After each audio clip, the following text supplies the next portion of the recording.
I think we've got to strike a finer balance in this budget between the near term and the longer term.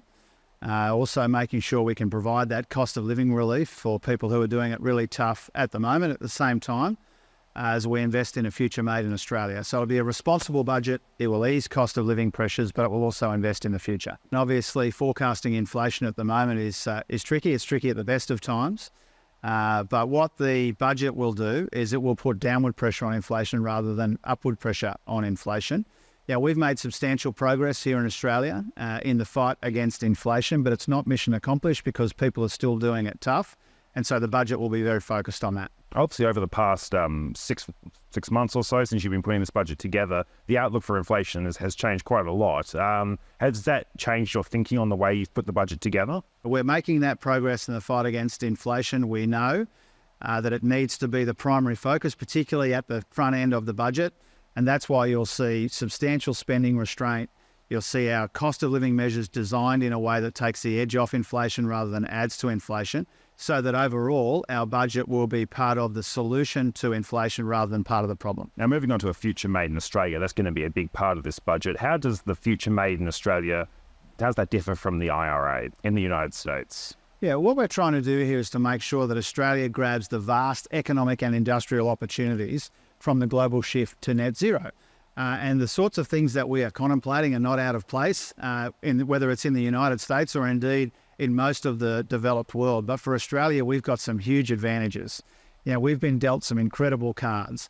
Our resources base, our industrial base, energy, our human capital base, our attractiveness as an investment destination. And so what a future made in Australia is all about is not replacing private investment in the opportunities of the future, but attracting more of it. That will require some public investment, and we need to make sure we get value for money for that. We've got our own unique set of advantages as the economy changes, the global economy, and the pace of that change accelerates.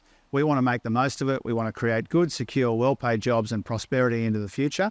And that requires us to renew and broaden and deepen our industrial base. But you mentioned, obviously, Australia's unique advantages, but isn't Australia coming too late to this? I mean, a lot of the people we'll be competing against, a lot of the other countries, you know, our partners, have had these policies in place for quite some time. Well, we better get cracking then, and we will on Tuesday. We have made substantial investments already in our ambitions to become a renewable energy superpower, which is really at the core of a future made in Australia. The global economy of the future will be powered by cleaner and cheaper energy, and we've got a big role to play in supplying that to become a reliable supplier of that energy. But there is more that needs to be done.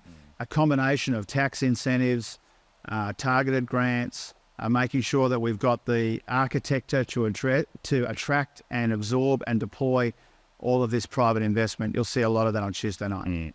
Now, on to critical minerals, which is part of this. You've announced $500 million so far for exploration for critical minerals. Is that all that we're expecting for critical minerals in this budget, or should we expect more on Tuesday? Oh, you should expect more on Tuesday. Critical minerals are the opportunity of a century for Australia. This is genuinely a golden opportunity for Australia. Our critical minerals space is one of the reasons why there is so much attention from global and domestic investors.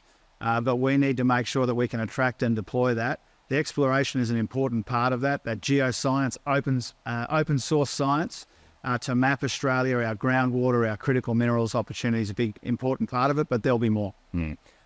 Speaking of global opportunities, China, we're starting to see a few green shoots in their economy, but for Australia, we'd like to see a lot more, I'm sure.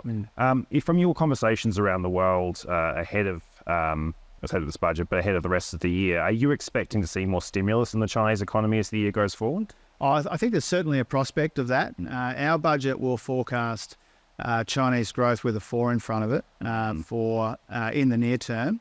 And if that eventuates, that'll be the weakest period of growth of that length since China began opening up in the late 1970s. And so the Chinese economy has been soft. The property sector has been a big part of that, but not the only part of that.